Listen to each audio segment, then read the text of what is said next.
Photo electrical part 2। तो photo electrical effect, इसमें Einstein photo electrical equation,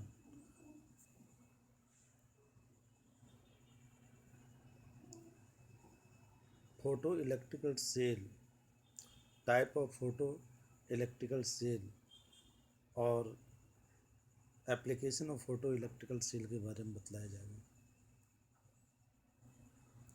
तो सबसे पहले हम लोग चलते हैं Einstein photo electrical effect. Einstein ने डुअल नेचर ऑफ लाइट को अपनाया। हाइजन ने कहा था कि लाइट वेव है, न्यूटन ने कहा था कि कण है, लेकिन देखा गया कि कहीं पर कण के जैसा व्यवहार करता है तो कहीं पर वेव के जैसा व्यवहार करता है। तो ऐसी परिस्थिति में आइंस्टीन ने दोनों ही अपनाया और इसमें उन्होंने जो फोटोन की एनर्जी E बराबर एच न्यू के आधार पर ये कहा है कि जब एच न्यू एनर्जी किसी मेटलिक सरफेस पर पड़ती है और अगर यह उसके वर्क फंक्शन के बराबर होता है तो electron just to leave the surface but doesn't leave. तो ऐसी परिस्थिति में क्या होता है कि न्यू के जगह पर हम लोग न्यू नॉट देखेंगे। ये थ्रेशोल्ड फ्रीक्वेंसी होता है। तो यहाँ पर वर्क फंक्शन फाई बराबर एच न्यू नॉट लिखेंगे। अगर आपतित होने वाली रे जो है उसका फोटोन एच न्यू है, अगर H nu greater than phi होता है तब जा कर के फोटो इलेक्ट्रिकल इफेक्ट होता है, मतलब electron ejected from the surface of the metal होता है। तो एच न्यू ग्रेटर देन अगर फाई होता है तो कितना से ग्रेटर होता है, मतलब एच न्यू माइनस फाई। तो ये जो रेस्ट अमाउंट ऑफ एनर्जी है, क्योंकि इलेक्ट्रॉन निकलती है तो इलेक्ट्रॉन की वेलोसिटी होती है, इलेक्ट्रॉन का मास होता है। तो इस प्रकार इलेक्ट्रॉन की काइनेटिक एनर्जी कितना हुआ, हाफ इलेक्ट्रॉन का मास और इलेक्ट्रॉन का वेलोसिटी का स्क्वायर हुआ। तो इसी के आधार पर आइंस्टीन ने ये अपना फार्मूला दिया। वो किस प्रकार का फार्मूला है उसको हम लोग देखते हैं कि आइंस्टीन का फार्मूला यहाँ पर हम लोग देखते हैं कि ये जो हम लोग फाई से डिनोट किए वो वास्तव में ये वर्क फंक्शन है और यही हम लोगों ने देखा।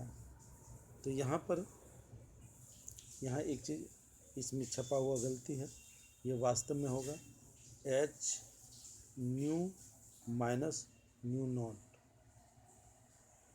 इसके जगह पर आप ये समझेंगे और इस प्रकार से यहाँ पर ये, या इसको हम ऐसे भी लिख सकते हैं, ये गलत है।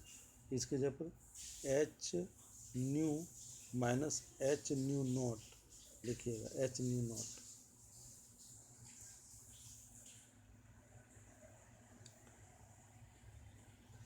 या इसको छोड़ दीजिए, यहीं से चलिए। अब क्या होता है कि C बराबर न्यू लेमडा होता है, इसीलिए न्यू बराबर C बटे लेमडा होगा। तो यहाँ पर मान बैठाने पर हमें ये प्राप्त हो जाता है और इस तरह से हमको क्या प्राप्त हुआ, यहाँ पर C को कॉमन ले लिए, ये हमें आइंस्टीन का इक्वेशन प्राप्त हुआ।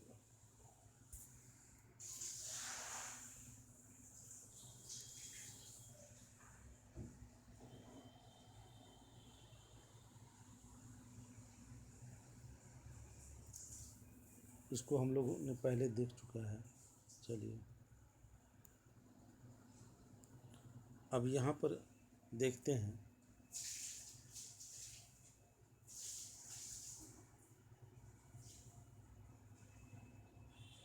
This is the Einstein equation. m be the mass of electron, v be the velocity of electron, h is the Planck constant having value 6.625 into 10 to the power 34 joule second, nu be the frequency incident upon the metallic surface, and nu naught be the threshold frequency। तो यहाँ पर हम लोग ने देखा कि if new not is less than mu zero तब क्या होगा, ये मीनिंगलेस है, इसमें इलेक्ट्रॉन बाहर नहीं निकलेगा। दूसरा केस देखते हैं, जब बराबर है तो electron just ready to leave the surface but doesn't leave, और जब ग्रेटर होता फ्रीक्वेंसी तो इलेक्ट्रॉन लीव द सरफेस। चलिए अब हम लोग चलते हैं फोटो सेल। तो फोटो सेल में यहाँ दिखाया गया कि ये लाइट आपतित होती है। ये सरफेस जो है कैथोड वो कॉनकेव सरफेस है।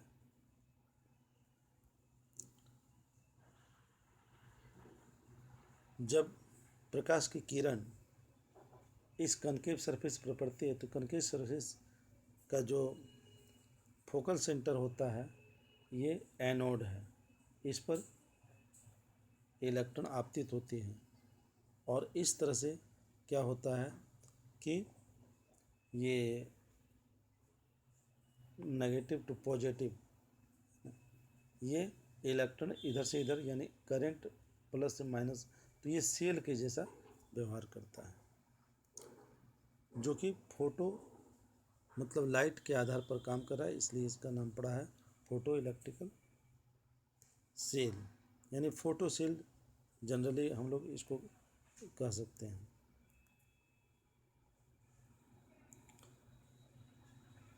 प्रिंसिपल ऑफ फोटो सेल, इसमें है क्या कि फोटो सेल का पिक्चर को हम लोग देख चुके हैं, जिसमें कैथोड जो था वह अवतलाक कार सरफेस यानी सिलेंड्रिकल का इनर पोर्शन था, और दूसरा एनोड था जो कि इसके फोकल सेंटर पर था। कैथोड क्या है, सेमी सिलेंड्रिकल है, और ये पोटासियम या फोटो सेंसिटिव मटेरियल हो सकता है, वो ऑक्साइड मेटलिक ऑक्साइड हो, मतलब उसको कोटेड इसलिए कहते हैं कि आसानी से इलेक्ट्रॉन निकल जाए, यानी वर्क फंक्शन को कम करते हैं। ये एनोड वो प्लेटिनम का रॉड होता है जो कि इसमें दर्शाया गया है। तो जब लाइट इस कैथोड पर पड़ती है तो इलेक्ट्रॉन निकलता है, और जब इन दोनों को मिलियमीटर से जोड़ देते हैं तो मिलियमीटर में डिफ्लेक्शन होता है।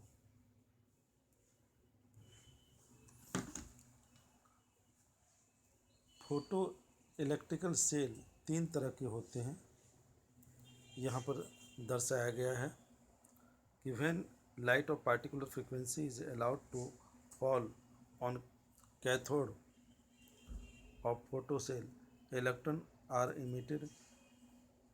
Type of cell required external, मतलब इसमें बैटरी जो वो एक्सटर्नल लगता है। दूसरे टाइप का जो फोटोसेल है, फोटोसेल कंडक्टिव से कहते हैं।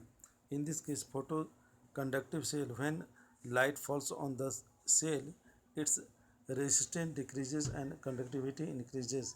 It also required external battery. इसमें क्या होता है कि जब लाइट जो है वो सेल के कैथोड पर पड़ती है तो उसका रेजिस्टेंस कम हो जाता है और इलेक्ट्रॉन मेटलिक सरफेस से इजेक्ट करता है। तीसरा तरह का फोटोवोल्टिक सेल, ये दोनों सेल में हमें एक्सटर्नल बैटरी की आवश्यकता पड़ती है।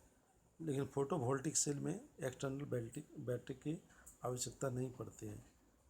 कहता है in this type of cell light energy falling directly converted into electrical energy, it doesn't require external battery supply. यह डायरेक्ट इलेक्ट्रिकल करंट में यानी इलेक्ट्रिकल एनर्जी में कन्वर्ट कर देता है। वास्तव में क्या होता है कि सेल का काम है कि वो लाइट एनर्जी को इलेक्ट्रिकल एनर्जी में कन्वर्ट करना। अब चले आते हैं application of photo electrical cell. तो application of photo electrical cell में क्या होता है कि यह ऑटोमेटिक फायर या बर्गर अलार्म में इसका यूज होता है, स्कैनर में इसका यूज होता है, फिल्म में जो साउंड आता है वो फोटो सेल के सिस्टम से अरेंजमेंट से उसमें साउंड आता है। पेपर इंडस्ट्री में फोटो सेल का काम होता है। इसमें कहीं पर फ्लाउज या होल्स जो कि साधारण आंखों के द्वारा डिटेक्ट नहीं हो पाता है तो फोटो सेल के द्वारा डिटेक्ट करते हैं। एस्ट्रोनॉमी में भी, ज्योतिष विज्ञान में भी इसका यूज होता है। फोटो सेल तो खुद या अपने आप यूज होता ही है। ऑटोमेटिक स्विचिंग अलार्म जो रहता है कि shut down shut on off जो ऑटोमेटिकली होता है उसमें भी इसका यूज होता है फोटो सेल का। ऑटोमेटिक टेम्परेचर जो फर्नेस में रिकॉर्ड होता है वो या कंट्रोल होता है वो फोटो सेल के जरिए होता है। तो हम लोगों ने एप्लीकेशन देख लिया